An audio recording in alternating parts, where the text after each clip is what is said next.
to heaven the good ship Argo ne'er had sped its course to the Colchian land, through the misty blue Symplegades, nor ever in the glens of Pelion the pine been felled to furnish with oars the chieftain's hands, who went to fetch the golden fleece for Peleus. For then would my own mistress Medea never have sailed to the turrets of Iolcus, her soul with love for Jason smitten, nor would she have beguiled the daughters of Peleus to slay their father, and come to live here in the land of Corinth with her husband and children, where her exile found favor with the citizens to whose land she had come. And in all things of her own accord was she at one with Jason. The greatest safeguard this, when wife and husband do agree. But now their love is all turned to hate. The tenderest ties are weak. For Jason hath betrayed his own children and my mistress dear, for the love of a royal bride. For he hath wedded the daughter of Creon, lord of this land, while Medea, his hapless wife, thus scorned, appeals to the oaths he swore, recalls the strong pledge of his right hand gave, and bids heaven be witness that requital she is finding from Jason. Here she lies fasting, yielding her body to her grief, wasting away in tears ever since she learned that she was wronged by her husband, never lifting her eye, nor raising her face from off the ground, and she lends as deaf an ear to her friend's warning as if she were a rock or an ocean billow, save when she turns her snow-white neck aside and softly to herself bemoans her father dear, her country, and her home, which she gave up to come hither with the man who now holds her in dishonor. She, poor lady, hath by sad experience learned how good a thing it is never to quit one's native land, and she hates her children now and feels no joy at seeing them. I fear she may contrive some untoward scheme, for her mood is dangerous, nor will she brook her cruel treatment. Full well I know her, and I much do dread that she will plunge the keen sword through their hearts, stealing without a word into the chamber where their marriage couch is spread, or else that she will slay the prince and bridegroom too, and so find some calamity still more grievous than the present, for dreadful is her wrath. Verily, the man that doth incur her hate will have no easy task to raise o'er her a song of triumph. O lo, where her sons come hither from their childish sports, little they reck of their mother's woes, for the souls of the young are no friends to sorrow. Why dost thou, so long my lady's own handmaid, stand here at the gate alone, loudly lamenting to thyself the piteous tale? How comes it that Medea will have thee leave her to herself? Old man, attendant on the sons of Jason, our master's fortunes when they go awry make good slaves grieve and touch their hearts. Oh, I have come to such a pitch of grief that there stole a yearning wish upon me to come forth hither and proclaim to heaven and earth my mistress's hard fate. What? Has not the poor lady ceased yet from her lamentation? Would it were as thou art. The mischief is but now beginning, it has not reached its climax yet. Oh, foolish one. Oh. If I may call my mistress such a name, how little she recks of evils yet more recent. What meanest, old man? Grudge not to tell me. 'Tis not. I do repent me even of the words I have spoken. Nay, by thy beard I conjure thee, hide it not from thy fellow slave. I will be silent if need be on that text. I heard one say, pretending not to listen as I approached the place where our gray beards sit playing draughts near Perine's sacred spring, that Creon, the ruler of this land, is bent on driving these children and their mother from the boundaries of Corinth. But I know not whether the news is to be relied upon, and would fain it were not. What? Will Jason brook such treatment of his sons, even though he be at variance with their mother? Old ties give way to new. Oh. He bears no longer any love to this family. Undone, it seems, are we, if to old woes fresh ones we add ere we have drained the former to the dregs. Hold thou thy peace, say not a word of this. 'Tis no time for our mistress to learn hereof. Oh, children, do ye hear how your father feels towards you? Perdition catch him, but no, he is my master still. Yet is he proved a very traitor to his nearest and dearest. And who amongst men is not? Art learning only now that Every single man cares for himself more than for his neighbor, some from honest motives, others for mere gain's sake. Seeing that to indulge his passion, their father has ceased to love these children. Go, children, within the house. All be well. Do thou keep them as far away as may be, and bring them not near their mother in her evil hour. For ere this I have seen her eyeing them savagely, as though she were minded to do them some hurt, and well I know she will not cease from her fury till she have pounced on some victim. At least may she turn her hand against her foes, and not against her friends. Oh, me, a wretched, suffering woman I. Oh, would that I could die! 'Tis as I said, my dear children. Wild fancies stir your mother's heart. Wild fury goads her on. Into the house without delay. Come not near her, approach her not, beware her savage mood, the fell tempest of her reckless heart. In with what speed ye may, for 'tis plain she will soon redouble her fury. Well, that cry is but the herald of the gathering storm cloud, whose lightning will soon flash. What will her proud, restless soul in the anguish of despair be guilty of? Oh, me, the agony I have suffered, deep enough to call for these laments. Curse you and your father too, ye children, damned sons of a doomed mother. Ruin seize the whole family. Oh me, the pity of it. Why, pray, do thy children share their father's crime? Why hatest thou them? Woe is you, poor children. How do I grieve for you, lest ye suffer some outrage? Strange are the tempers of princes, and maybe because they seldom have to obey, and mostly lord it over others, change thee their moods with difficulty. 'Tis better then to have been trained to live on equal terms. Be it mine to reach old age, not in proud pomp, but in security. Moderation wins the day first, as a better word for men to use, and likewise it is far the best course for them to pursue. But greatness that doth o'erreach itself brings no blessing to mortal men, but pays penalty of greater ruin whenever fortune is wroth with a family. I heard the voice, uplifted loud, of our poor Colchian lady. Nor yet is she quiet. Speak, aged dame, for as I stood by the house with double gates, I heard a voice of weeping from within. And I do grieve, lady, for the sorrows of this house, for it hath won my love.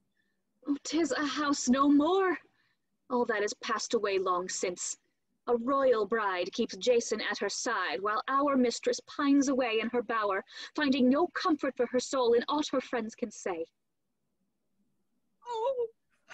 Oh, what? Would that heaven's living bolt would cleave this head in twain. What gain is life to me? Woe is me. Oh, to die and win release, quitting this loathed. Didst hear, O Zeus, thou earth, and thou, all right, the piteous note of woe the hapless wife is uttering. How shall a yearning for that insatiate resting place ever hasten for thee, poor reckless one, the end that death alone can bring? Never pray for that. And if thy Lord prefers a fresh love, be not angered with him for that. Zeus will judge twixt thee and him herein. Then mourn not for thy husband's loss too much, nor waste thyself away. Great Themis, the husband of Themis, behold what I am suffering now. Though I did bind that accursed one, my husband, by strong oaths to me. Oh, to see him and his bride someday brought to utter destruction, they and their house with them, for that they presume to wrong me thus unprovoked. Oh, my father, my country, that I have left to my shame after slaying my own brother. Do ye hear her words? How loudly she adjures Themis, oft invoked, and Zeus, whom men regard as keeper of their oaths. On no mere trifle surely will our mistress spend her rage. Would that she would come forth for us to see, and listen to the words of counsel we might give, if haply she might lay aside the fierce fury of her wrath and her temper stern.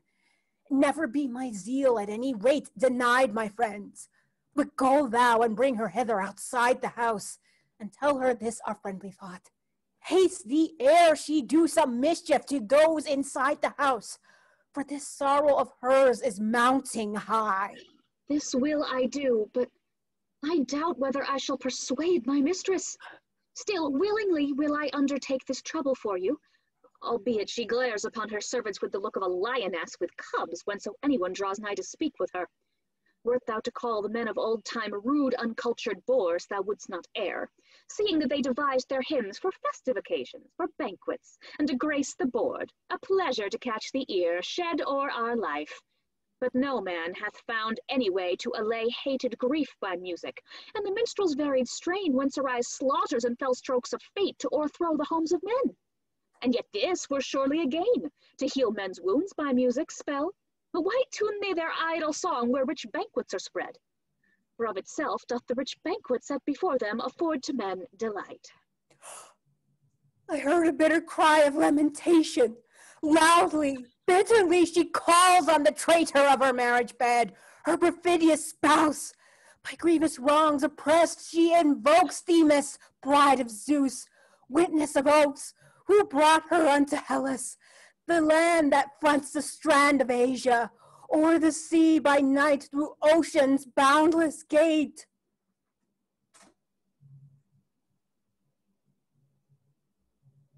From the house I have come forth, Corinthian ladies, for fear lest you be blaming me.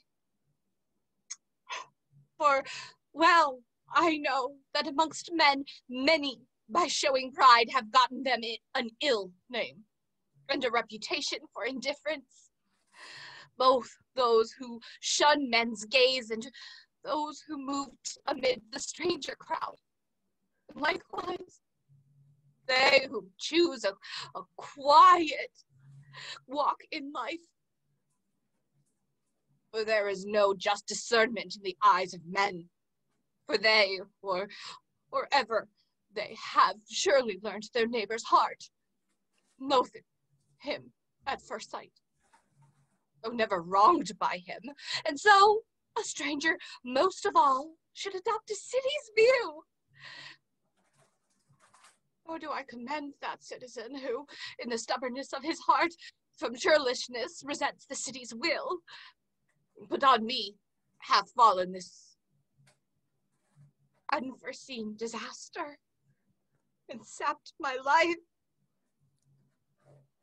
Ruined I am, and long to resign the boon of existence, kind friends, and die. For he who was all the world to me, as well thou knowest, hath turned out the worst of men, my own husband. All things that have life and sense, we women are the most hapless creatures. First, must we buy a husband at a great price, and o'er ourselves a tyrant set, which is an evil worse than the first, and herein lies the most important issue, whether our choice be good or bad. For divorce is not honorable among women, nor can we disown our lords. Next must the wife coming, as she does, to ways and customs new, since she hath not learned the lesson in her home, have a diviner's eye, to see how best to treat the partner of her life.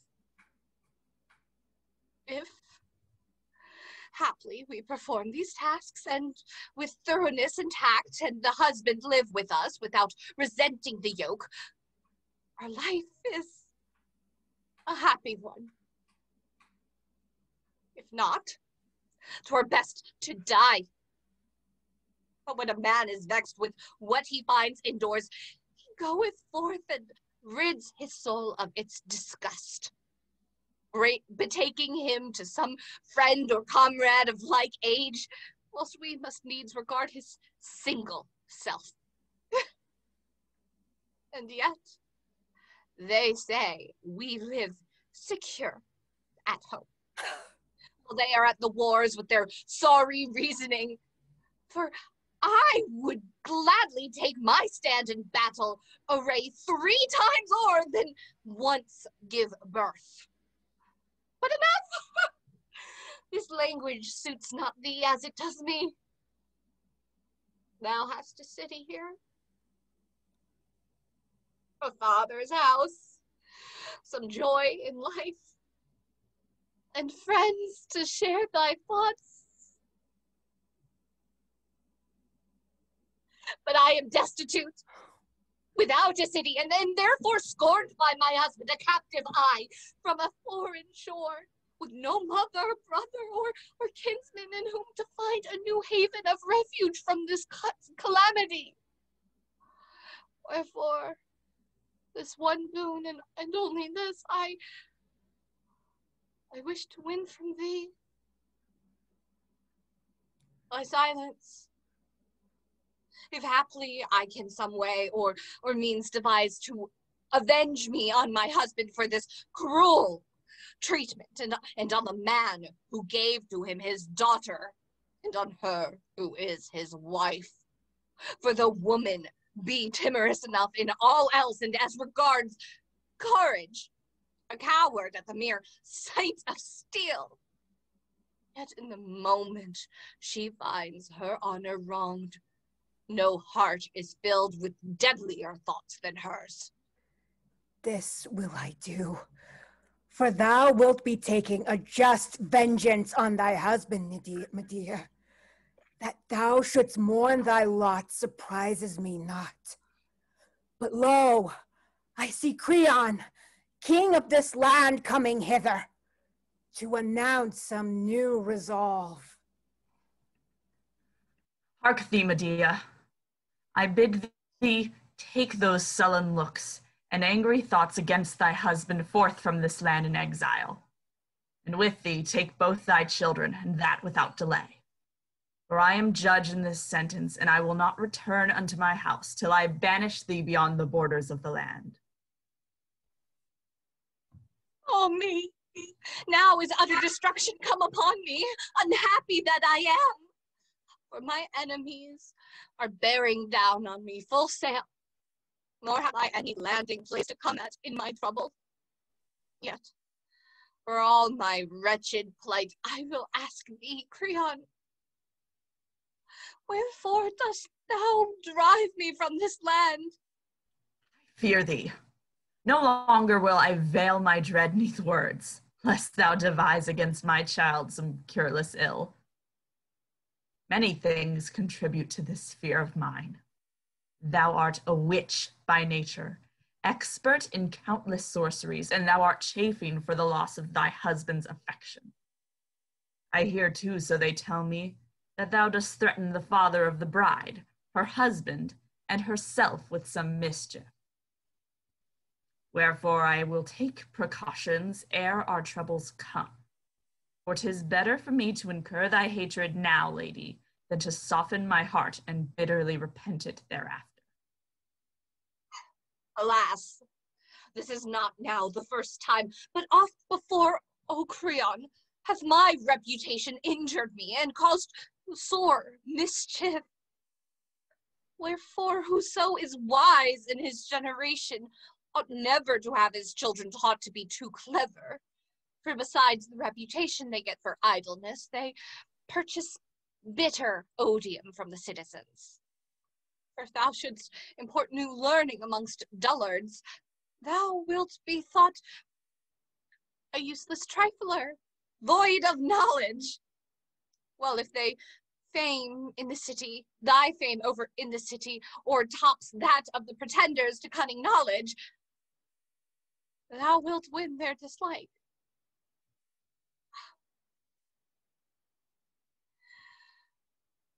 I too myself share in this ill luck. Some think me clever and hate me.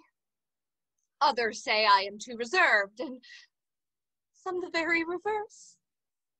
Others find me hard to please and not so very clever after all. Be that as it may, thou dost fear me lest I bring on thee something to mar thy harmony. Fear me not, Creon. My position scarce is such that should seek to quarrel with princes. Why should I? For how hast thou injured me? Thou hast betrothed thy daughter where thy fancy prompted thee. No. 'Tis my husband I hate. Though I doubt not thou hast acted wisely herein. And now I grudge not thy prosperity. Betroth thy child. Good luck to thee. But let me abide in this land, for though I have been wronged, I will be still and yield to my superiors. Thy words are soft to hear, but much I dread lest thou art devising some mischief in thy heart. And less than ever do I trust thee now. For cunning woman and man alike is easier to guard against when quick-tempered than when taciturn. Nay, begone at once. Speak me no speeches, for this is decreed. Nor hast thou any art whereby thou shalt abide amongst us, since thou hatest me. Oh, say not so. By thy knees and by thy daughter newlywed, I do implore. Thou wastest words. Thou wilt never persuade me. What? Wilt thou banish me and to my prayers no pity yield? I will, for I love not thee above my own family. Oh, my country! What fond memories I have of thee in this hour! Yea, for I myself love my city best of all things, save my children. Oh me! Ah, me!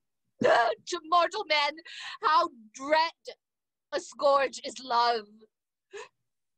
That, I deem, is according to the turn our fortunes take. Oh, Zeus!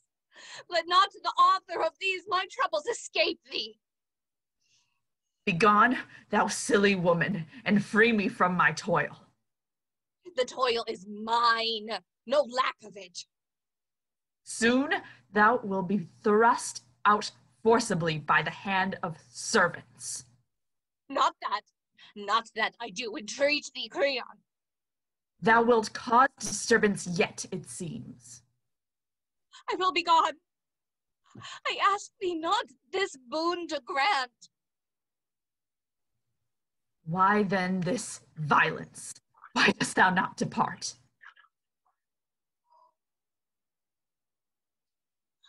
Suffer me to abide this single day and devise some plan for the manner of my exile and means of living for my children. Since their father cares not to provide his babes therewith, then pity them. Thou too hast children of thine own. Thou needs must have a kindly heart.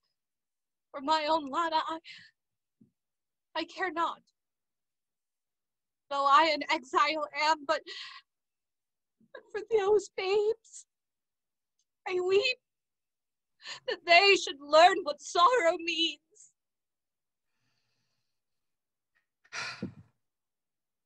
Mine is a nature anything but harsh. Full oft by showing pity have suffered shipwreck.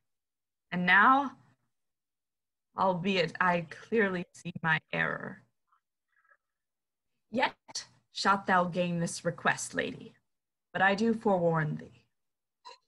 If tomorrow's rising sun shall find thee and thy children within the borders of this land, thou diest. My word is spoken, and it will not lie. So now, if abide thy must, stay this one day only, for in it thou canst not do any of the fearful deeds I dread. Ah, poor lady! woe is thee! Alas for thy sorrows! Whither wilt thou turn? What protection, what home or country to save thee from thy troubles wilt thou find? O Medea, in what a hopeless sea of misery heaven hath plunged thee! On all sides, sorrow pens me in. Who shall gainsay this? But all is not yet lost. Oh, think not so. Still are there troubles in store for the new bride, and for her bridegroom no light toil. Dost think I would ever have fawned on yonder man, unless to gain some end or form some scheme? Nay, would not so much as have spoken to him or touched him with my hand. What? He has in folly so far stepped in that, though he might have checked my plot by banishing me from the land, he hath allowed me to abide this day, in which I will lay low in death 3 of my enemies, a father and his daughter, and my husband too. Now, though I have many ways to compass her death, I am not sure, friends, which I am to try first. Shall I set fire to the bridal mansion, or plunge the whetted sword through their hearts, softly stealing into the chamber where their couch is spread? One thing stands in my way. If I am caught making my way into the chamber, intent on my design, I shall be put to death and cause my foes to mock. 'Twere best to take the shortest way, the way we women are most skilled in, by poison to destroy them. Well, suppose them dead. What city will receive me? What friendly host will give me a shelter in this land, a home secure and save my soul alive? None. So I will wait yet a little while in case some tower of defense rise up for me. Then will I proceed to this bloody deed in crafty silence. But if some unexpected mischance drive me forth, I will with mine own hand seize the sword, e'en though I die for it, and slay them, and go forth on my bold path of daring. By that dread queen whom I revere before all others and have chosen to share my task, by Hecate, who dwells within my inmost chamber, not one of them shall wound my heart and rue it not. Bitter and sad will I make their marriage for them. Bitter shall be the wooing of it, bitter my exile from the land. Up then, Medea, spare not the secrets of thy art in plotting and devising. Unto the danger. Now comes struggle needing courage. Just see what thou art suffering. 'Tis not for thee to be a laughing stock to the race of Sisyphus by reason of this wedding of Jason, sprung as thou art from noble sire. We women, though by nature little apt for virtuous deeds, are most expert to fashion any mischief. Back to their source, the holy rivers turn their tide. Order and the universe are being reversed. 'Tis man whose counsels are treacherous, whose oath by heaven is no longer sure. Rumor shall bring a change o'er my life, bringing it into good repute. Honor's dawn is breaking for woman's sex. No more shall the tongue of slander fix upon us. The songs of the poets of old shall cease to make our faithlessness their theme. Phoebus, Lord of minstrelsy, hath not implanted in our mind the gift of heavenly song. Else had I sung an answering strain to the race of males, for time's long chapter affords many a theme on their sex as well as ours.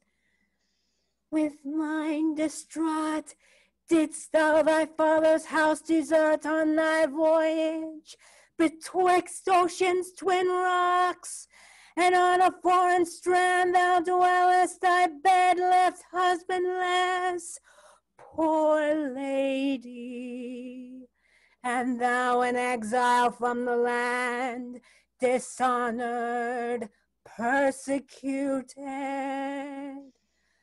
Gone is the grace that oafs once had. Through all the breath of Hellas, honor is found no more.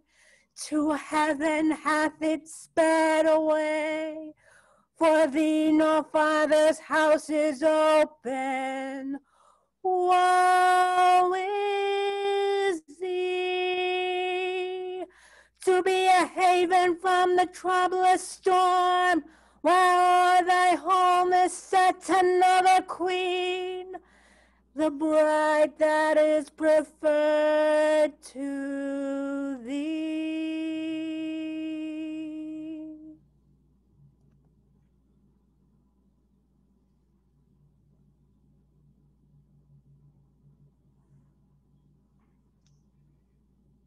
It is not now I first remark, but oft ere this, how unruly a pest is a harsh temper. For instance, thou hast but patiently endured the will of thy superiors, mightest have remained here in this land and house.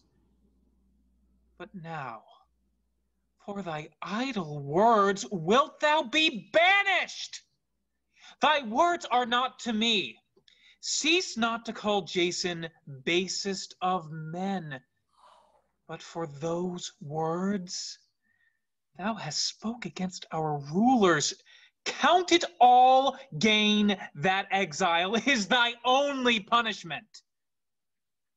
I ever tried to check the outbursts of the angry monarch, and would have had thee stay, but thou wouldst not forego thy silly rage, always reviling our rulers, and so thou wilt be banished.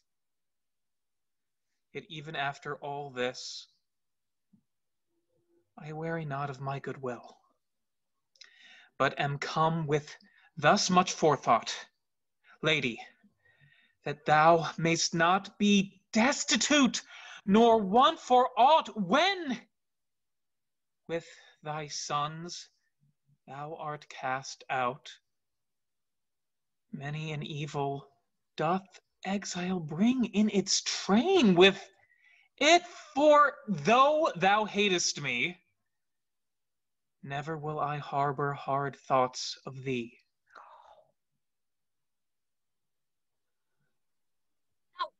Craven villain, for that is the only name my tongue can find for thee. A foul reproach on thy unmanliness. Comest thou to me? Thou, most hated foe of gods, of me, and of all mankind. 'Tis no proof of courage or hardihood to confront thy friends after injuring them, but that worst of all human diseases, loss of shame. Yet, hast thou done well to come? For I shall ease my soul by reviling thee, and thou wilt be vexed at my recital. I will begin at the very beginning. I saved thy life, as every Hellene knows who sailed with thee aboard the good ship Argo, when thou wert sent to tame and yoke fire-breathing bulls, and to sow the deadly tilth.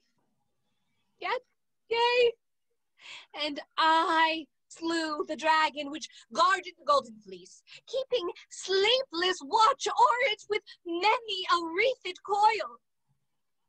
And I raised for thee a beacon of deliverance.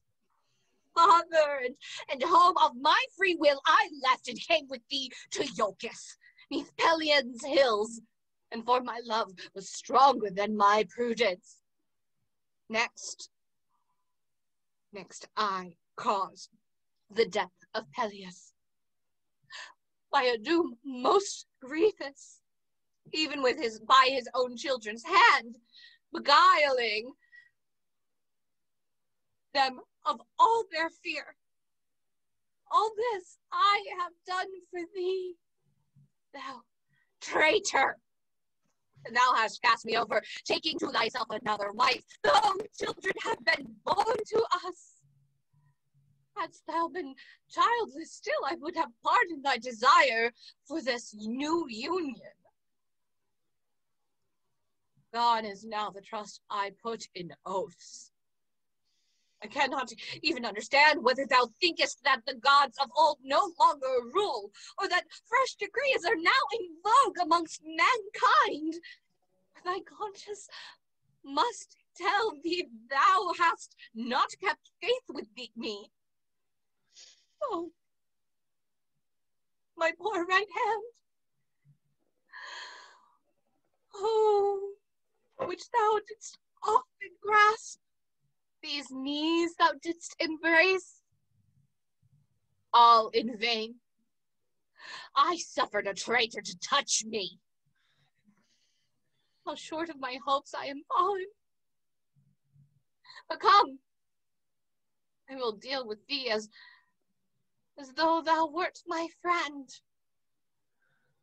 Yet what kindness can I expect from one so base as thee? But yet, I will do it, for my questioning will show thee yet more base. Whither can I turn me now? To my father's house? To my own country, which I for thee deserted to come hither? To the hapless daughters of Peleus? A glad welcome, I trow, which they give me in their home, whose father's death I compassed. My case stands even thus. I am become the bitter foe of those of mine own home, and those whom I need ne'er have wronged, I have made mine enemies to pleasure thee. Wherefore to reward me for this thou hast made me doubly blessed in the eyes of many wife in Hellas. And in thee, I own a peerless, trusty lord. Oh, woe is me! If indeed I am to be cast forth an exile from the land without one friend, one lone woman with her babes forlorn. Yea, a fine reproach to thee in thy bridal hour, that thy children and the wife who saved thy life are beggars and vagabonds. O Zeus, why hast thou granted unto man clear signs to know the sham in gold, while on man's brow no brand is stamped whereby to gauge the villain's heart? There is a something terrible and past all cure, when quarrels arise twixt those who are near and dear. Needs must I now, it seems, turn orator, and like a good helmsman on a ship with close-reefed sails, weather that wearisome tongue of thine. Now I believe, since thou wilt exaggerate thy favors, that to Cypri alone of gods or men I owe the safety of my voyage. Thou hast a subtle wit enough.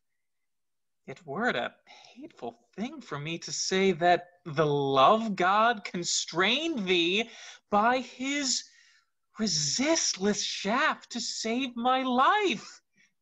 However, I will not reckon this too nicely. 'Twas kindly done. However, thou didst serve me. Yet for my safety hast thou received more than ever thou gavest. As I will show, first, thou dwellest in Hellas instead of thy barbarian land, and hast learnt what justice means, and how to live by law, not by the dictates of brute force. And all the Hellenists recognize thy cleverness. And thou hast gained a name, whereas if thou hadst dwelt upon the confines of the earth, no tongue had mentioned thee.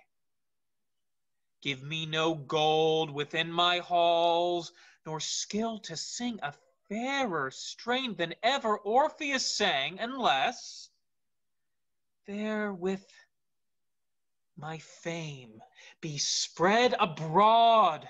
So much I say to thee about my own toils, for 'twas thou didst challenge me to this retort. As for the taunts thou urgest against my marriage with the princess, I will prove to thee first that I am prudent herein. Next, chastened in my love, and last, powerful friend to thee and to thy sons. Only hold thy peace, since I have there withdrawn from Iolcus with many a hopeless trouble at my back. What happier device could I, in exile, frame than marriage with the daughter of the king? 'Tis not because I loathe thee for my wife. The thought that rankles in thy heart, 'tis not because I am smitten with desire for a new bride, nor yet that I am eager to vie with others in begetting many children. For those we have are quite enough, and I do not complain. Nay, 'tis that we, and this is most important, may dwell in comfort instead of suffering want. For well I know that every whilom friend avoids the poor, that I might rear my sons as doth befit my house. Further, that I might be the father of brothers for the children thou hast borne, and raise these to the same high rank, uniting the family in one to my lasting bliss. Thou indeed hast no need of more children, but me it profits to help my present family by that which is to be. Have I miscarried here? Not even thou wouldst say so, unless a rival's charm rankled in thy bosom. No! But you women have such strange ideas that you think all is well so long as your married life runs smooth. But if some mischance occur to ruffle your love, all that was good and lovely erst you reckon as your foes. Yea, Men should have begotten children from some other source, no female race existing. Thus would no evil ever have fallen on mankind. This speech, O Jason, hast thou with specious art arranged. But yet, I think, albeit in speaking I am indiscreet, that thou hast sinned in thy betrayal of thy wife. No doubt I differ from the mass of men on many points. For, to my mind, whoso hath skilled defense with words in an unjust cause, incurs the heaviest penalty. For such a one, confident that he can cast a decent veil of words o'er his injustice, dares to practice it. And yet, he is not so very clever after all. So do not thou put forth thy specious pleas and clever words to me now, for one word of mine will lay thee low. Hadst thou not had a villain's heart, thou shouldst have gained my consent, then made this match, instead of hiding it from those who loved thee. Thou wouldst have lent me ready aid, no doubt. In this proposal, if had told thee of my marriage, seeing that not even now canst thou restrain thy soul's hot fury. This was not what restrained thee, but thine eye has turned towards old age, and a foreign wife began to appear ashamed to thee.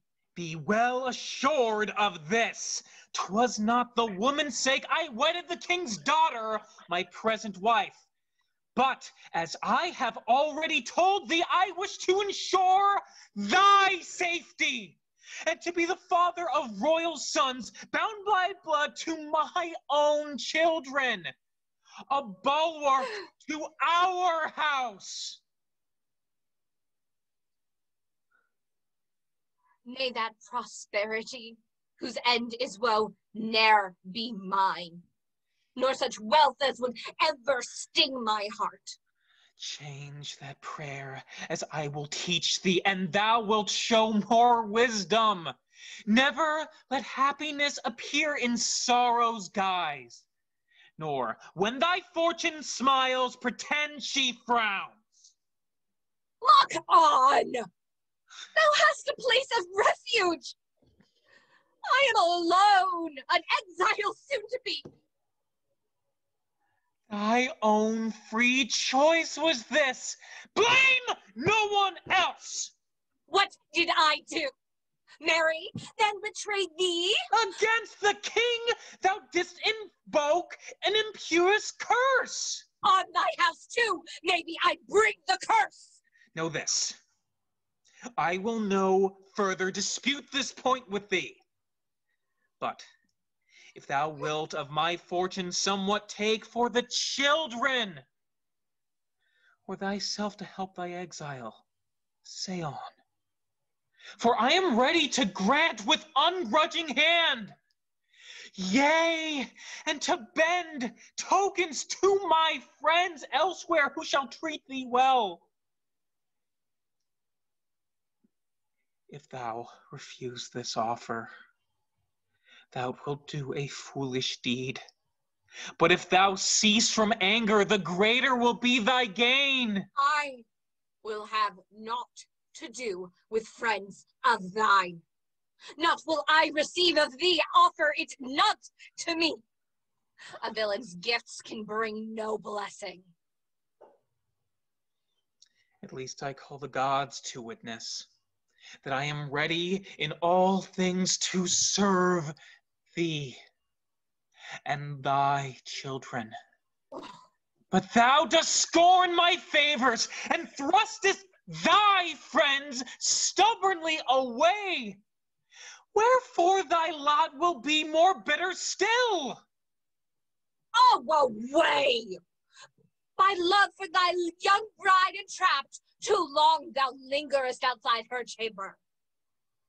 Go wed, for if God will, thou shalt have such a marriage as thou wouldst fain refuse. When in excess and past all limits love doth come, he brings not glory or repute to man. But if the Cyprian queen in moderate might approach, no goddess is so full of charm as she.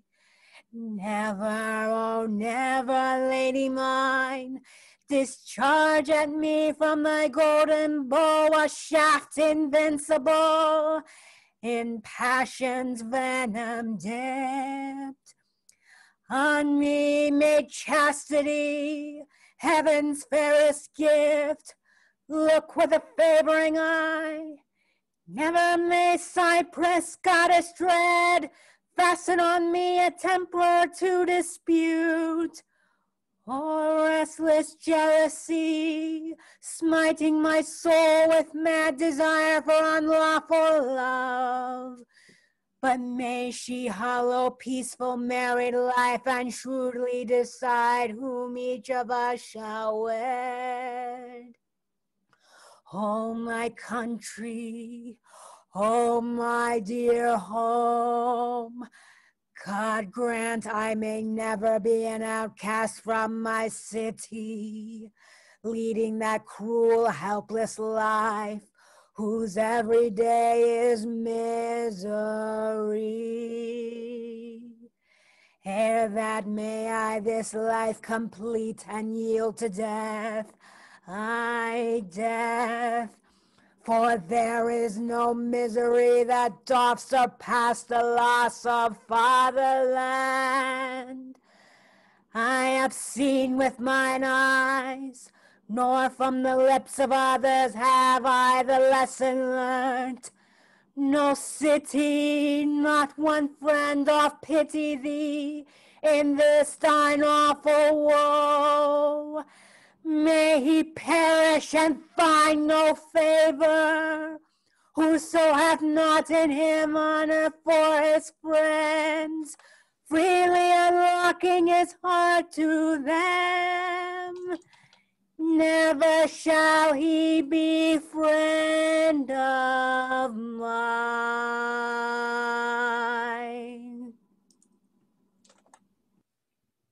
All hail Medea!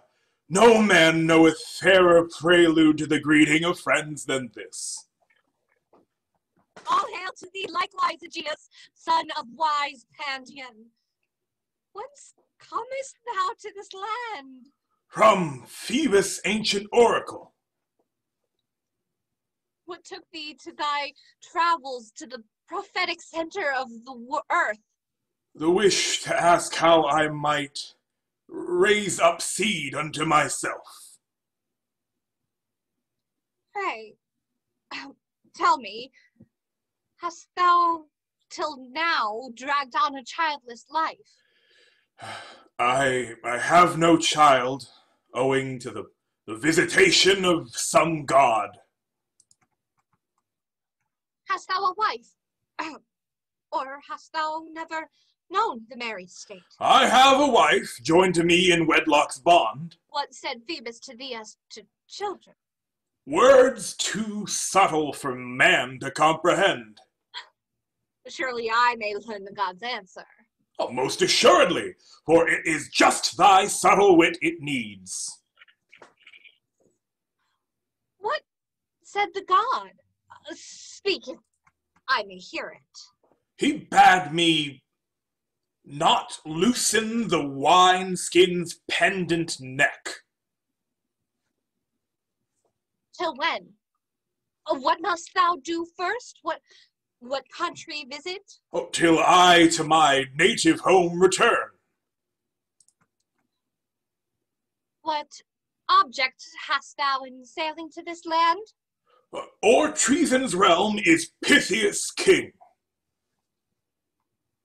Pelops' son, a man devout, they say. To him I fain would impart the oracle of the god. The man is shrewd and versed in such like lore. Aye, and to me the dearest of all my warrior friends. Good luck to thee. Success to all thy wishes. But why that downcast eye, that wasted cheek?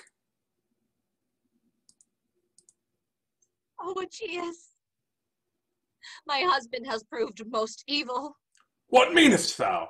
Explain to me clearly the cause of this despondency. Jason is wronging me, though I have given him no cause. What hath he done? Tell me more clearly. He is taking another wife to succeed me as mistress of his house. Can he have brought himself to such a dastard deed? Be assured thereof. I, whom he loved of yore, am in dishonor now. Hath he found a new love? Or does he loathe thy bed? Much in love is he. A traitor to his friend is he become. Enough! If he is a villain as thou sayest. The alliance he is so much enamored of is with a princess. Who gives his daughter to him? Go on, I pray. Creon, who is lord of this land of Corinth. Lady, I can well pardon thy grief. I am undone, and more than that, am banished from this land. By whom? Fresh woe this word of thine unfolds. Creon drives me forth in exile from Corinth. Doth Jason allow it? This too I blame him for. Not in words, but he will not stand out against it. Oh, I implore thee, by this beard, by thy knees, in suppliant posture, pity, oh, pity my sorrows. Do not see me cast forth forlorn, but receive me in thy country, to a seat within thy halls. So may thy wish be heaven's grace, be crowned with a full harvest of offspring, and may thy life close in happiness. Thou knowest not the rare good luck thou findest here, for I will make thy childlessness to cease, and cause thee to beget fair issue. So potent are the spells I know. Lady, on many grounds I am most fain to grant thee this thy boon. First, for the gods' sake. Next, for the children whom thou dost promise I shall beget. For in respect of this, I am completely lost. 'Tis thus with me. If ere thou reach my land, I will attempt to champion thee as I am bound to do. Only one warning I do give thee first, lady. I will not from this land bear thee away. Yet, if of thyself thou reach my halls, there thou shalt bide in safety, and I will never yield thee up to any man. But from this land escape without my aid, for I have no wish to incur the blame of my allies as well. It shall be even so. But wouldst thou pledge thy word to this? I should in all be well content with thee. Surely thou dost trust me? Or is there aught that troubles thee? Thee I trust, but Peleus' house and Creon are my foes. Wherefore, if thou art bound by an oath, thou wilt not give me up to them when they come to drag me from the land, but having entered into a compact and sworn by heaven as well, thou wilt become my friend and disregard their overtures. Weak is any aid of mine whilst they have wealth and princely house. Lady, thy words show much foresight, so if this is thy will, I do not refuse. For I shall feel secure and safe if I have some pretext to offer to thy foes, and thy case, too, the firmer stands. Now, name thy gods. Swear by the plane of earth, by Helios, my father's sire, and in one comprehensive oath, by all the race of gods. What shall I swear to do? From what refrain? Tell me that. Swear that thou wilt never of thyself expel me from thy land, nor whilst life is thine, permit any other, one of my foes maybe, to hale me thence, if so he will. By earth I swear, and by the sun god's holy beam, and by all the host of heaven, that I will stand fast to the terms I hear thee make. 'Tis enough. If thou shouldst break this oath, what curse dost thou invoke upon thyself? Whate'er betides the impious. Go in peace. All is well, and I with what speed I may will to thy city come, when I have wrought my purpose and obtained my wish. May Maia's princely son go with thee on thy way to bring thee to thy home, and mayest thou attain that on which thy soul is set so firmly. For to my mind thou seemest a generous man. Oh, Aegeus! O Zeus, and justest child of Zeus and sun god's light, now will triumph o'er my foes, kind friends. On victory's road have I set forth. Good hope have I of wreaking vengeance on those I hate. For where we were in most distress, this stranger hath appeared, to be a haven in my counsels. Oh, to him will we make fast the cables of our ship when we come to the town and citadel of Pallas. But now will I explain to thee my plans in full. Do not expect to hear a pleasant tale. A servant of mine will I to Jason send and crave an interview. Then, when he comes, I will address him with soft words, say, "This pleases me, and that is well. Even the marriage with the princess, which my treacherous lord is celebrating, and add, it suits us both. 'Twas well thought out. Then will I entreat that here my children may abide. Not that I mean to leave them in a hostile land for foes to flout, but that I may slay the king's daughter by guile. For I will send them with gifts in their hands, carrying them unto the bride to save them from banishment. A robe of finest wool, and a chaplet of gold. Oh, and if these ornaments she take and put them on, miserably shall she die. And likewise, everyone who touches her. With such fell poisons will I smear my gifts. And here I quit this theme. But I shudder to think at the deed I must do next. For I will slay the children I have born.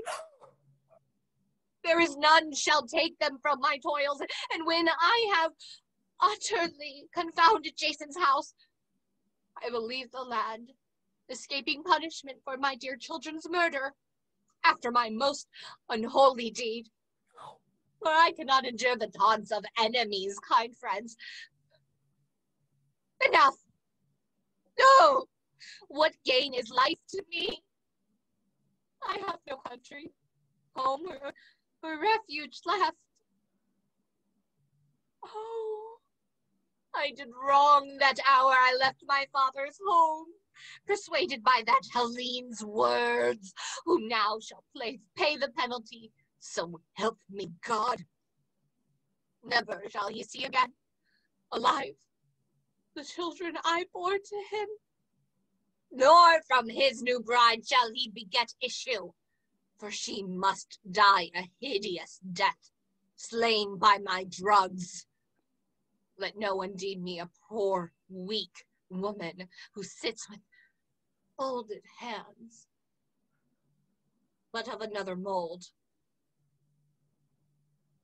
Dangerous to foes, and well disposed to friends, for they win the fairest fame who live then life like me. Since thou hast imparted this design to me, I bid thee hold thy hand, both from a wish to serve thee, and because I would uphold the laws men make. It cannot be so. Thy words I pardon, since thou art not in the same sorry plight that I am. O lady, wilt thou steel thyself to slay thy children twain? I will, for that will stab my husband to the heart. It may, but thou wilt be the saddest wife alive. No matter. Wasted is every word that comes twixt now and then. Ho! Thou go, call me Jason hither. For thee I do employ on every mission of trust. No word divulge of all my purpose, as thou art to thy mistress loyal, and likewise of my sex. Sons of Phrexius, heroes happy from of yore, children of the blessed gods, fed on wisdom's glorious food in a holy land ne'er pillaged by its foes.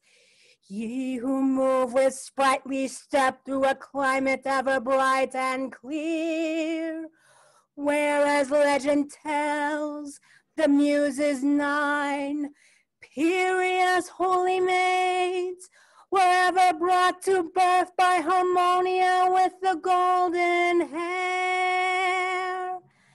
And poets sing how Cyprus, drawing water from the streams of fair-flowing Sisyphus, breathes o'er the land a gentle breeze of balmy winds. And ever as she crowns her tresses with a garland of sweet rosebuds, sends forth the loves to sit by wisdom's side, to take part in every excellence.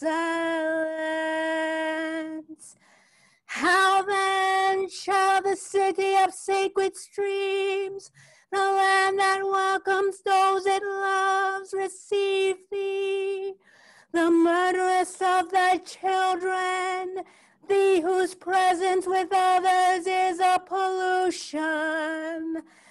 Think on the murder of thy children. Consider the bloody deed thou takest on thee. Nay, by thy knees we, one and all, implore thee, slay not thy babes. Where shall hand or heart find hardihood enough in wreaking such a fearsome deed upon thy sons? How wilt thou look upon thy babes, and still without a tear retain thy bloody purpose? Thou canst not, when they fall at thy feet for mercy, steal thy heart and dip in their blood thy hand.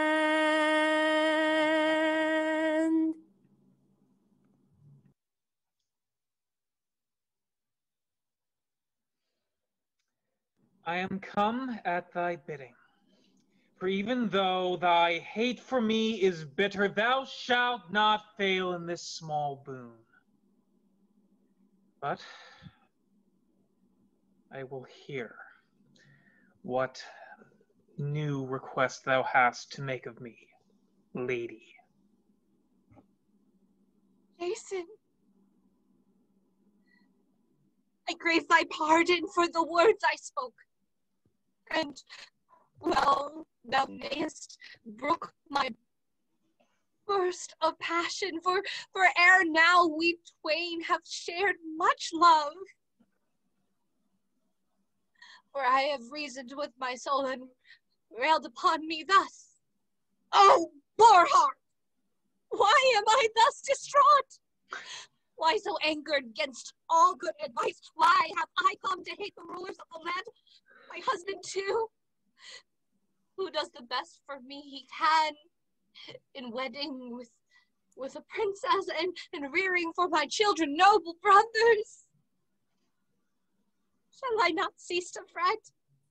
What possesses me when heaven its best doth offer? Have I not my children to consider? Do I forget that we are fugitives in need of friends? When I had thought all this, I saw how foolish I had been, how senselessly enraged. So now, do commend thee, and think thee most wise in forming this connection for us. But I was mad. I, who should have shared in these designs, helped in thy plans, and lent my aid to bring about the match, only to please to wait upon thy bride. But we women, evil I will not say. Wherefore, thou shouldst not sink to our sorry level, nor with our weapons meet our childishness. I yield, and do confess that I was wrong then. But now have I come to a better mind. Come hither, my children. Come. Leave the house, step forth, and with me greet and bid farewell to your father. Be reconciled from all past bitterness unto your friends, as now your mother is. For we have made a truce, and anger is no more.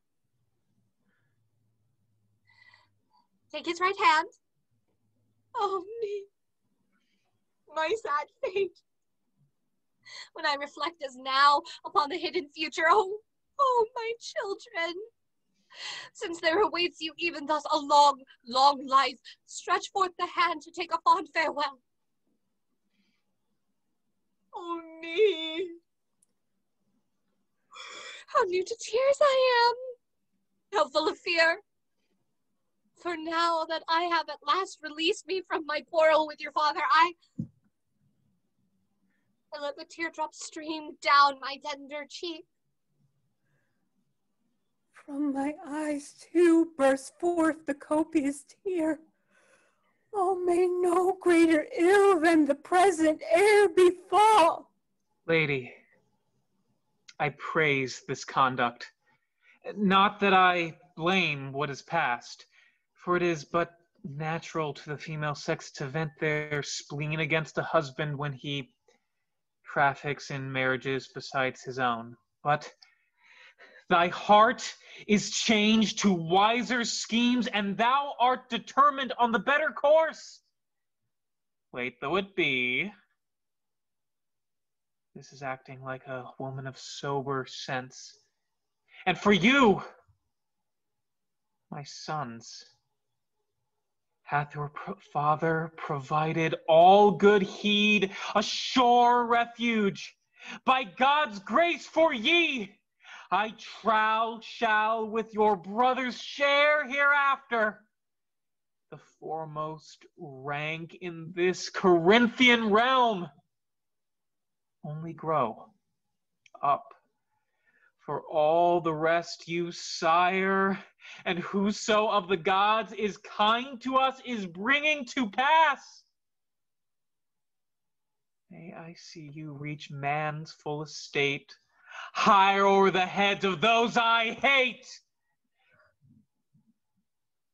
But thou, lady, why with fresh tears dost thou thine eyelids wet? turning away thy wan cheek, with no welcome for these happy tidings. 'Tis not. Upon these children my thoughts were turned. Then take heart, for I will see that it is well with them. I will do so. Nor will I doubt thy word. Woman is a weak creature, ever given to tears. Why, prithee, unhappy one, dost moan o'er these children? I gave them birth, and when thou didst pray long life for them, pity entered into my soul to think that these things must be. But the reason of thy coming hither to speak with me is partly told. The rest will I now mention, since it is the pleasure of the rulers of the land to banish me. And well I know 'twere best for me to stand not in the way of thee or of the rulers of my dwelling here. Enemy as I am thought unto their house. Forth from this land in exile am I going, but these children, that they may know thy fostering hand, oh, beg Creon to remit their banishment. I doubt whether I can persuade him. Yet must I attempt it. At least do thou bid thy wife ask her sire this boon, to remit the exile of the children from this land. Yea, that will I, and her methinks I shall persuade, since she is woman like the rest. I too will aid thee in this task, for by the children's hand I will send to her gifts that far surpass in beauty, I well know, aught that now is seen mongst men. A robe of finest tissue, a chaplet of chased gold. But one of my attendants must hasten and bring the ornaments hither. Happy shall she be, not once alone, but 10,000-fold, for in thee she wins the noblest soul to share her love. And gets these gifts as well, which on a day my father sire, the sun god, bestowed on his descendants. My children, take in your hands these wedding gifts, and bear them as an offering to royal maid, the happy bride. For verily the gifts she shall receive are not to be scorned. But why so rashly rob thyself of these gifts? Dost think a royal palace wants for robes or gold? Keep them, nor give them to another. For well I know that if my lady hold me in esteem, she will set my price above all wealth. Say not so. 'Tis said that gifts tempt even gods, and o'er men's minds gold holds more potent sway than countless words. Fortune smiles upon thy bride, and heaven now doth swell her triumph. Youth is hers, and princely power. Yet, to save my children from exile, I would barter life, not dross alone. Children, when we are come to the rich palace, pray your father's new bride, my mistress, with suppliant voice to save you from exile. Offer her these ornaments the while, for it is most needful that she receive the gifts in her own hand. Now go, and linger not. May ye succeed, and to your mother bring back the glad tidings she fain would hear. Gone, gone is every hope I had that the children yet might live. Forth to their doom they now proceed. The hapless bride will take. Forth to their doom they now proceed. The hapless bride will take. I seek the golden crown that is to be her ruin. With her own hand will she lift and place upon her golden locks the garniture of death. Its grace and sheen divine will tempt her to put on the robe and crown of gold. And in that act will she deck herself to be a bride amid the dead. Such is the snare whereinto she will fall. Such is the deadly doom that waits the hapless maid. Nor shall she from the curse escape. And thou, poor wretch, who to thy sorrow art wedding a king's daughter, little thinkest of the doom thou art bringing on thy children's life, or of the cruel death that waits thy bride. Woe is to thee! How art thou fallen from thy high estate! Next do I bewail thy sorrows, O mother hapless in thy children, thou who wilt slay thy babes because thou hast a rival. The babes thy husband hath deserted impiously to join him to another bride.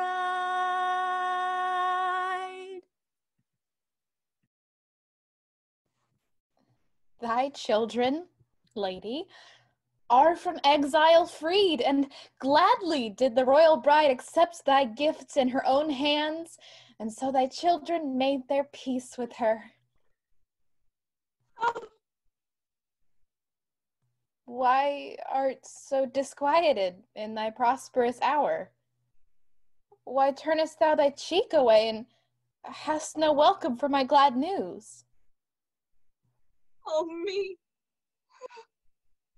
These groans but ill accord with the news I bring.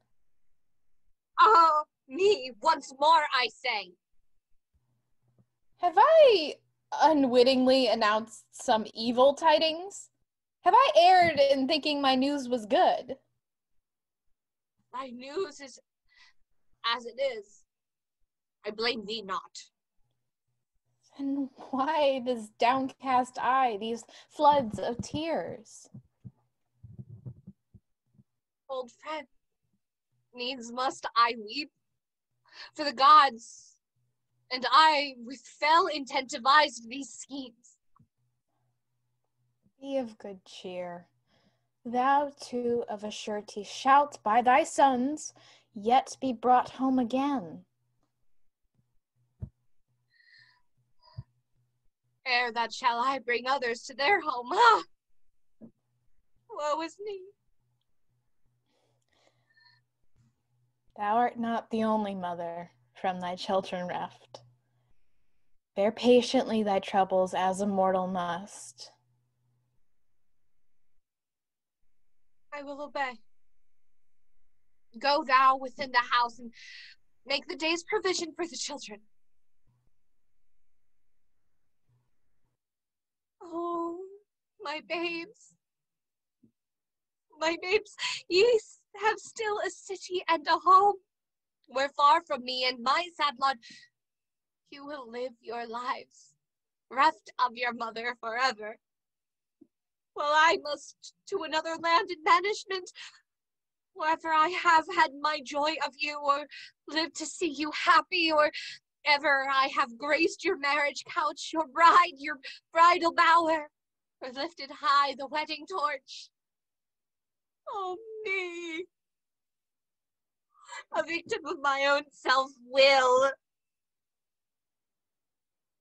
So it was all in vain I reared you, oh my sons. In vain did suffer, racked with anguish, enduring the cruel pangs of childbirth. For heaven I once had hope. Oh me, I hope, Marie, that you would nurse me in my old age and deck my corpse with loving hands, a boon we mortals covet. But now is my sweet fancy dead and gone, for I must lose ye both, and in bitterness and sorrow drag through life. And ye shall never with fond eyes see your mother more, for o'er your life there comes a change. Oh me! Oh me! Why do ye look at me so, my children? Why smile that sweet smile? Oh me! What am I to do? My heart gives way when I behold my children's laughing eyes. Oh. I cannot. Farewell to my former schemes. I will take the children from the land, the babes I bore. Why should I wound their sire by wounding them, and get me a twofold measure of sorrow? No. No. I will not do it. Farewell, my scheming. And yet, what possesses me? Can I consent to let those foes of mine escape from punishment and incur their mockery? I must face this deed. Ah! Out upon my craven heart! To think that I should even have let the soft words escape my soul.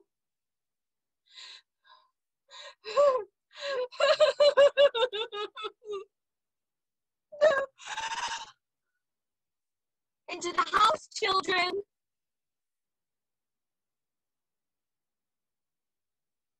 And whoso feels he must not be present at my sacrifice must see to it himself. I will not spoil my handiwork. Do not, my heart. Oh, do not do this deed. Let the children go, unhappy one. Spare the babes. For if they live, they will cheer thee on in our exile there. Nay, by the fiends of hell's abyss, never, never will I hand my children over to their foes to mock and flout.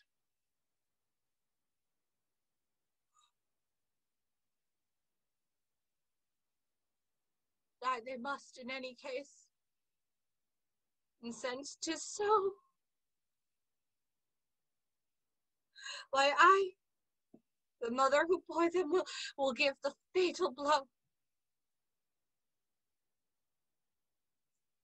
In any case, their doom is fixed, and there is no escape.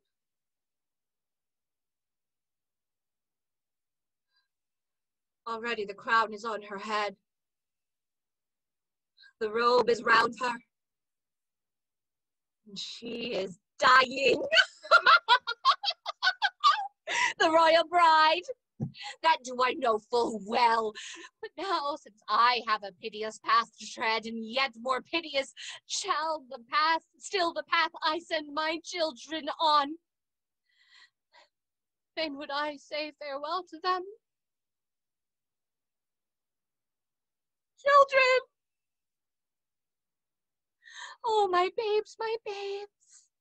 Let your mother kiss your hands. Oh, hands I love so well. Oh, lips most dear to me. Oh, noble form and features of my children. I wish ye joy. But in that other land, for here your father robs you of your home. Oh, the sweet embrace, the soft young cheek, the fragrant breath, My children. Go. Leave me. I cannot bear to longer look upon ye. My sorrow wins the day. At last I understand the awful deed I have to do. What passion, that cause of direst woes of mortal man, hath triumphed o'er my sober thoughts.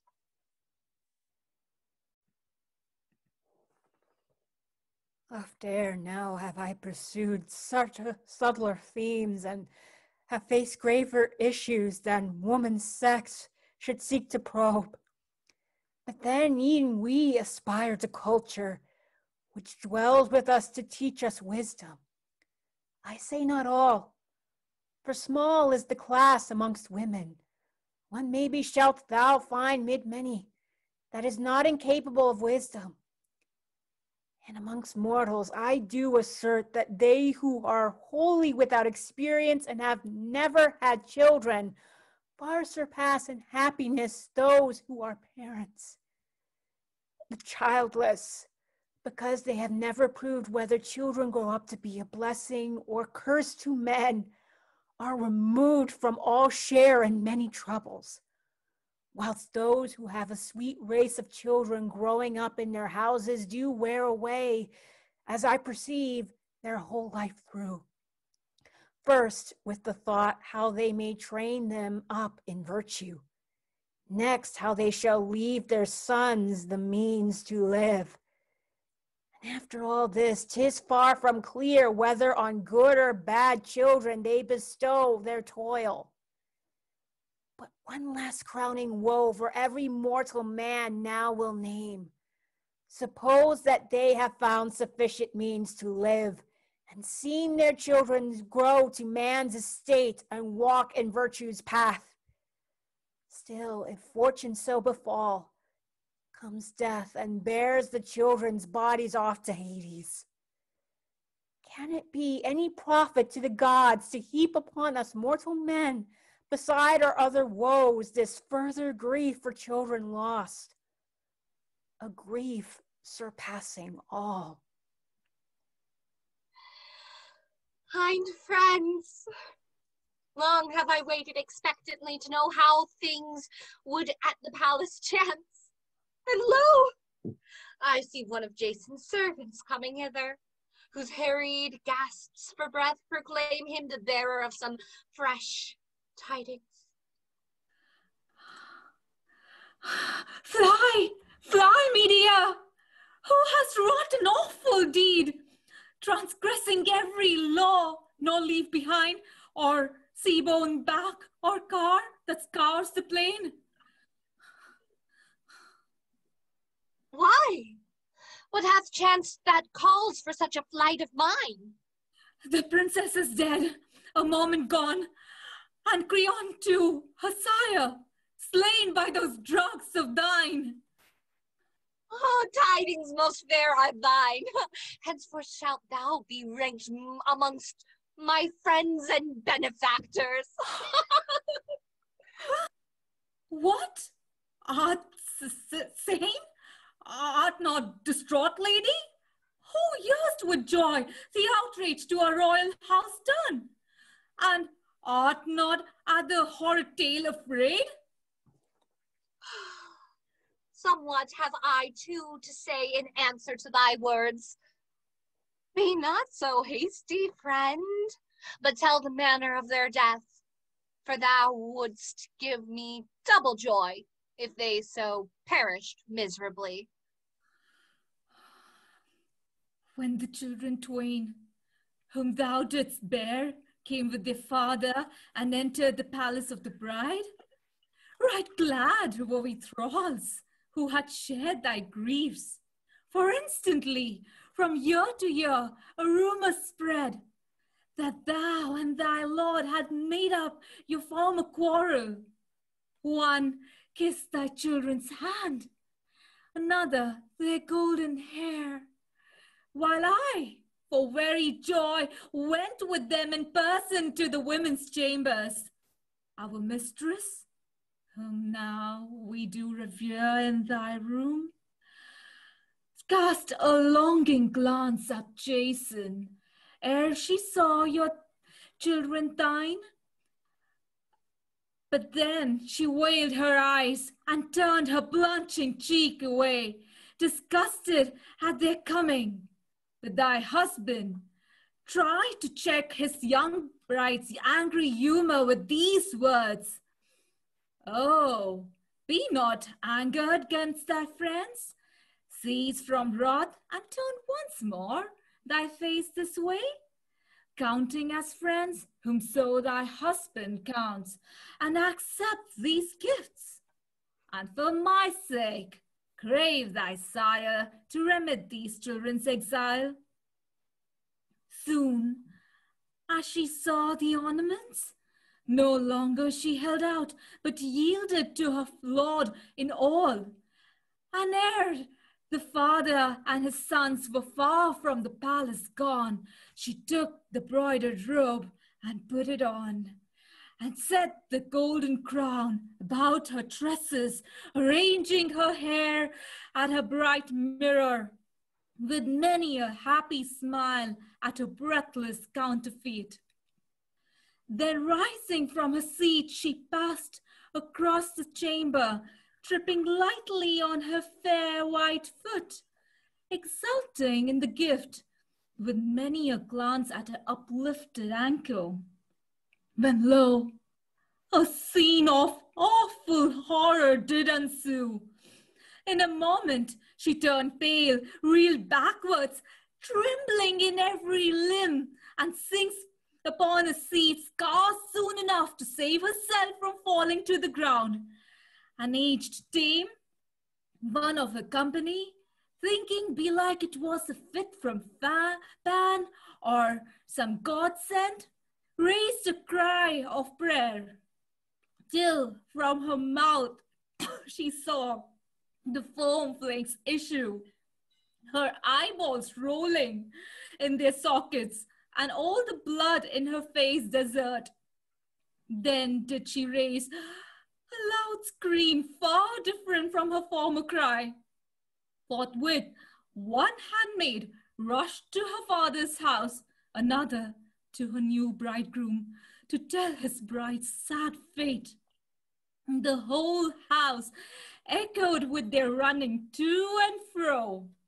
By this time, would a quick walker have made the turn in a course of 6 plethora and reached the goal, when she, with one awful shriek, awoke, poor sufferer, from her speechless trance, and opened her closed eyes.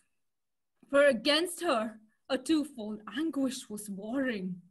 The chaplet of gold about her head was sending forth a wondrous stream of ravening flame, while the fine raiment, thy children's gift, was preying on the hapless maiden's fair white flesh.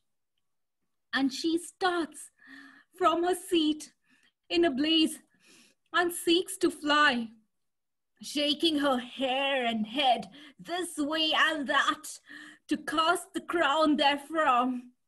But the gold held firm to its fastenings, and the flame, as she shook her locks, blazed forth the more with double fury. Then to the earth she sinks, by the cruel blow overcome. Past all recognition, now save to her father's eye, for her eyes had lost their tranquil gaze. Her face, no more its natural look preserved. And from the crown of her head, blood and fire mingled stream ran down, and from her bones, the flesh kept peeling off beneath the gnawing of those secret drugs.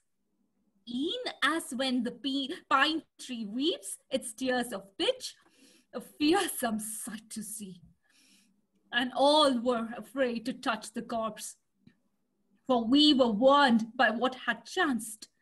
Anon came her hapless father unto the house, all unwitting of her doom, and stumbled over the dead, and loud he cried, and folding his arms about her, kissed her, with words like these: "Oh, my poor, poor child, which of the gods hath destroyed thee thus foully?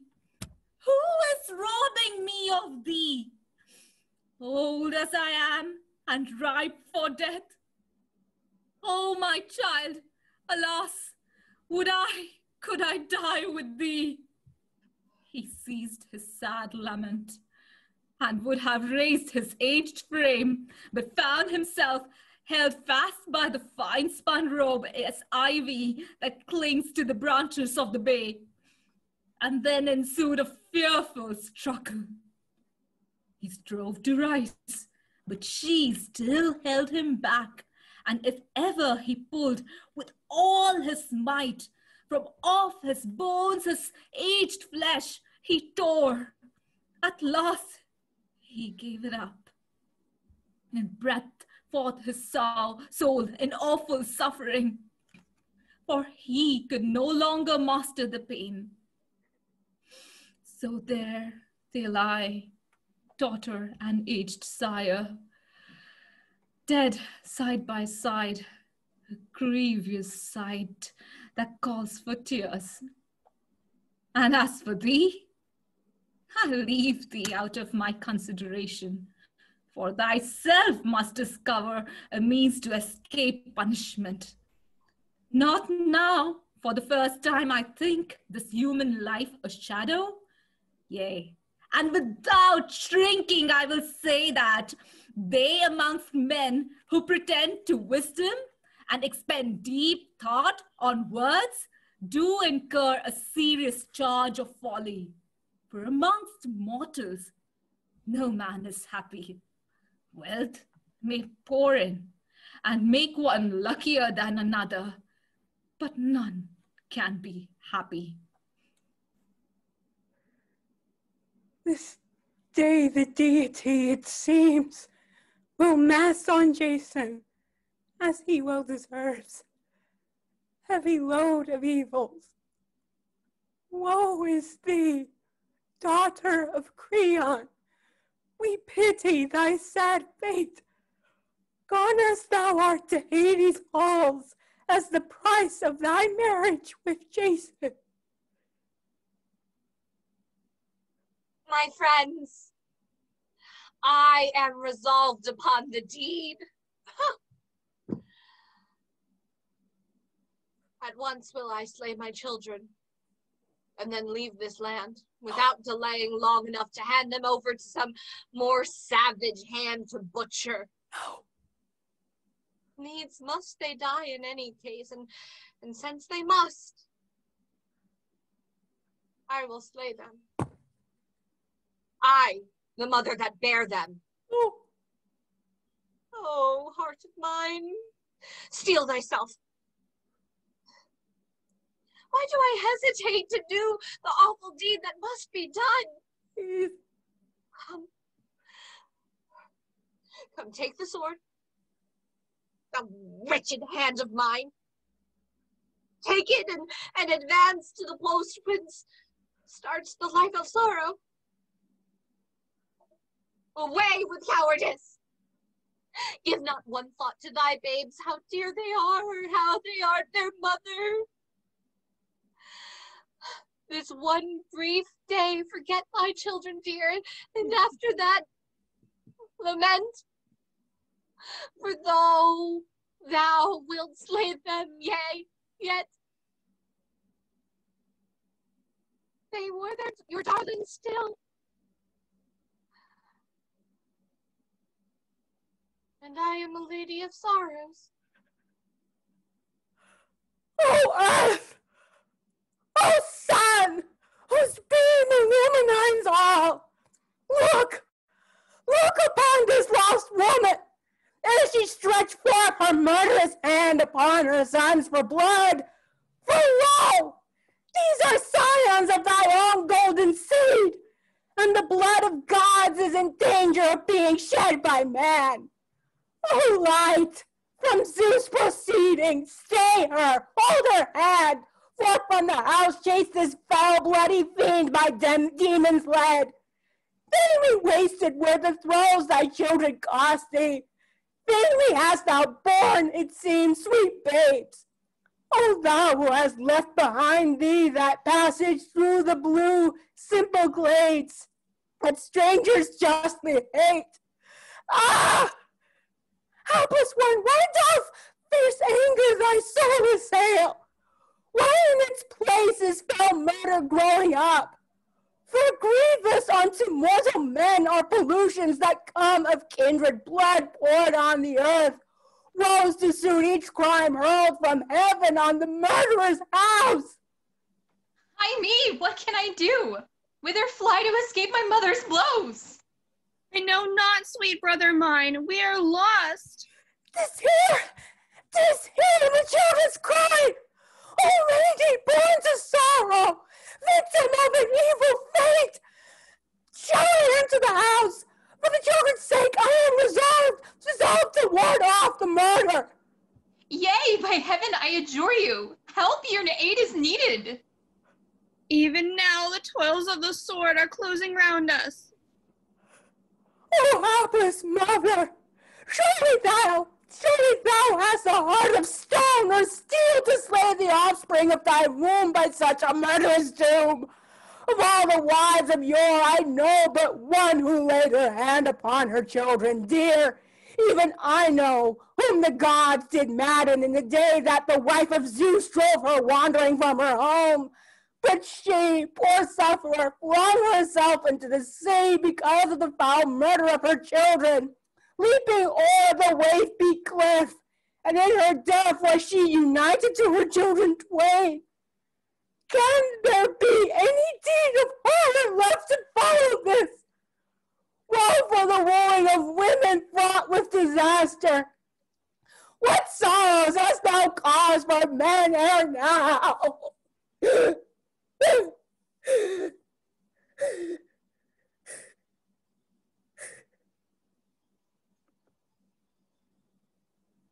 Ladies stationed near this home, pray tell me, is the author of these heinous deeds Medea still within?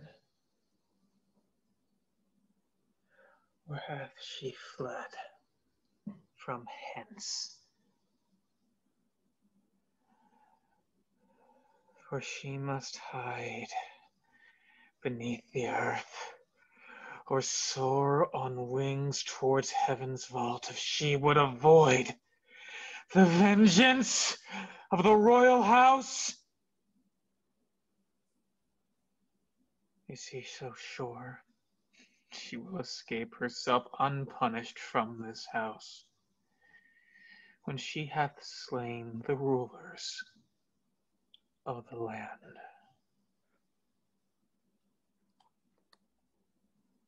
But enough of this.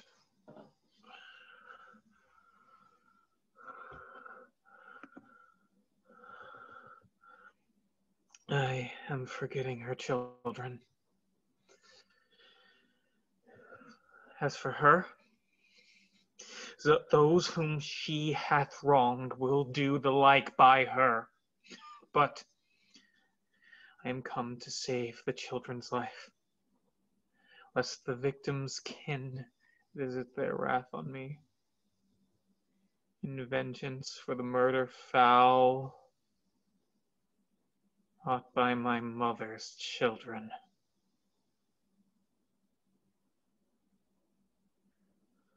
Unhappy man, thou knowest not the full extent of thy misery, else hadst thou never said those words. How now? Can she want to kill me too? Thy sons are dead, slain by their own mother's hand.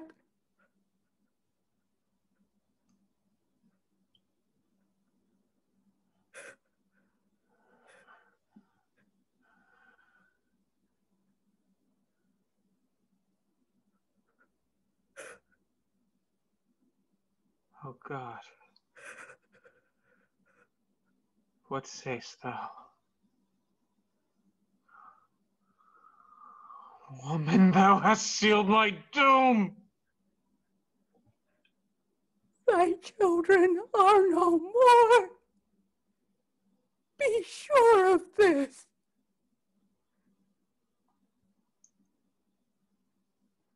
Where sleeps she then?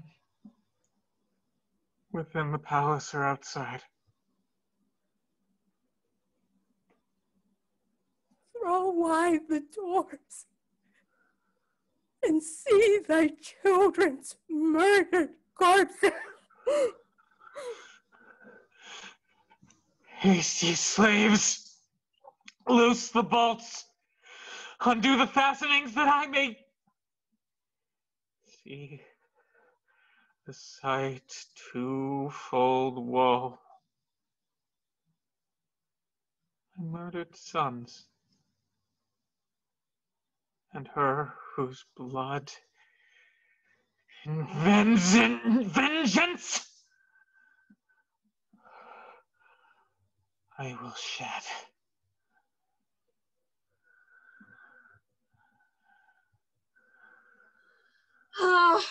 Why shake those doors and attempt to loose their bolts in quest of the deed of the dead and me? Their murderess? From such toil desist. If thou wouldst aught with me, say on. If so thou wilt. But never shalt thou lay hand on me. So swift the steeds the son, my father's sire, to me doth give to save me from the hand of my foe. Accursed woman! By gods, by me, and all mankind, abhorred as never woman was. Who hast the heart to stab thy babes? Thou, their mother, leaving me undone and childless. This hast thou done, and still dost gaze upon the sun and earth after this deed most impious. Curses on thee. Now perceive what then I missed. The day I brought thee, fraught with doom, from thy home in a barbarian land to dwell in Hellas, traitress to thy sire and to the land that nurtured thee. On me the gods have hurled a curse that dogged thy steps, for thou didst slay thy brother at his hearth ere thou camest aboard our fair ship Argo. Such was the outset of thy life of crime. Then didst thou wed with me,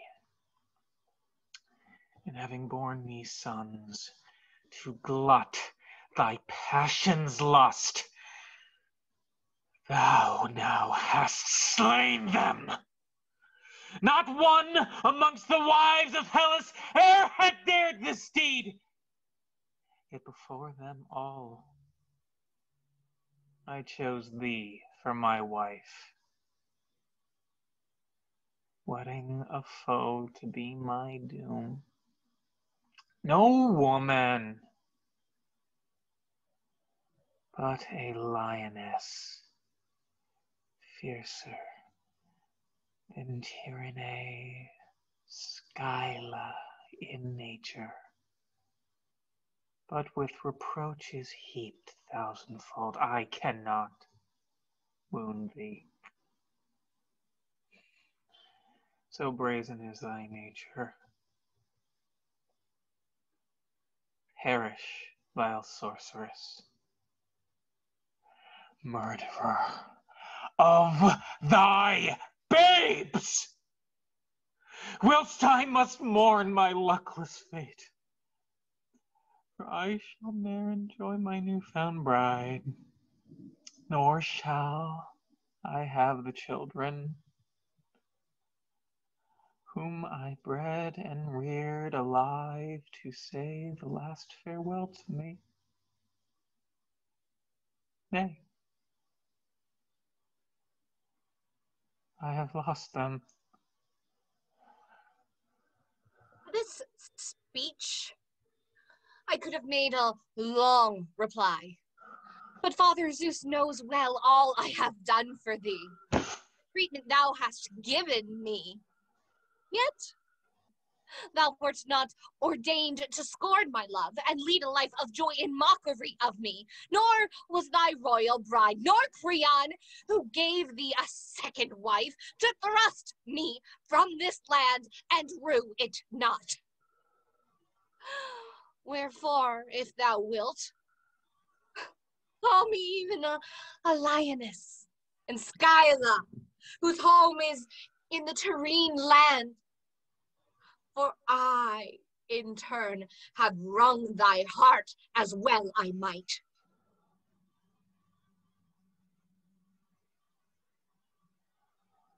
Thou too art grieved thyself, and sharest in my sorrow. Be well assured I am. But it relieves my pain to know thou canst not mock at me. Oh, my children. Oh, my mother ye have found. My sons, your father's feeble lust has been your ruin. 'Twas not thy hand!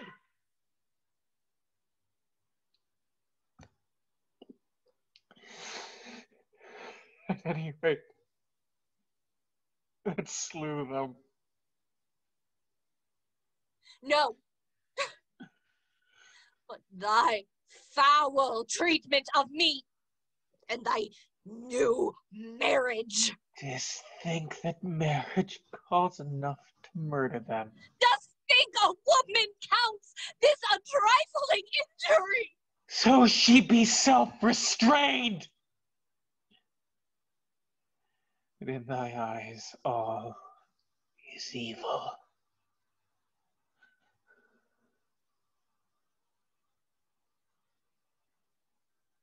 Thy sons are dead and gone. That will stab thy heart. They live, methinks, to bring a curse upon thy head. The gods know whoso of them began this troublous coil. Indeed, they know that hateful heart of thine. Thou art as hateful. I am aweary of thy bitter tongue. And I likewise of thine. But parting is easy. Say how? What am I to do? For I am fain as thou to go. Give up to me those dead to bury and lament. No, never. I will bury them myself, bearing them to Hera's sacred field, who watches o'er the cape, that none of their foes may insult them by pulling down their tombs. And in this land of Sisyphus, I will ordain hereafter a solemn feast and mystic rites to atone for this impious murder. Myself will now to the land of Erechtheus, to dwell with Aegeus, Pandion's son. But thou, as well thou mayest, shall die a caitiff's death. Thy head crushed neath a shattered relic of Argo, when thou hast seen the bitter ending of my marriage. Curse of our sons, avenging spirit and justice. that calls for blood be on thee. What god or power divine hears thee, breaker of oaths and every law of hospitality? Fie upon thee, cursed witch, child, murderess. To thy house! Go bury thy wife! I go, bereft of both my sons. Thy grief is yet to come. Wait till old age is with thee too.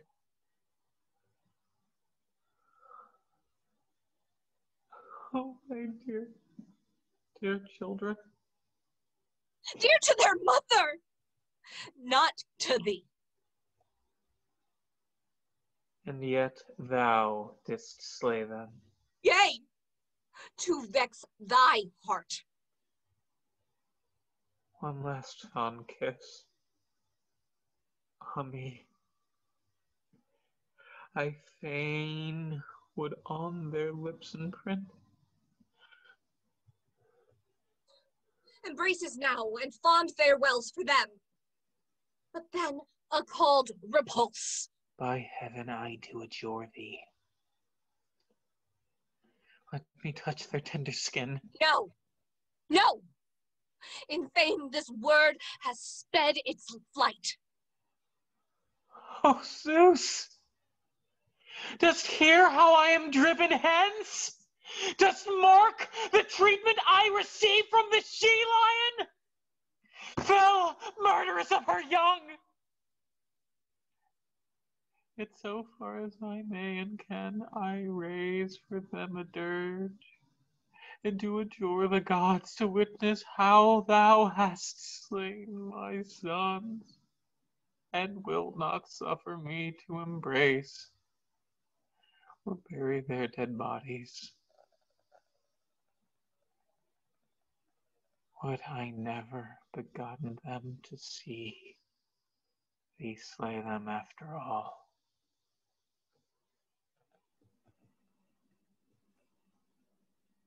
Many a fate doth Zeus dispense, high on his Olympian throne. Oft do the gods bring things to pass beyond men's expectation. That which we thought would be is not fulfilled. While for the unlooked, for gods finds out a way, and such hath been the issue of this matter.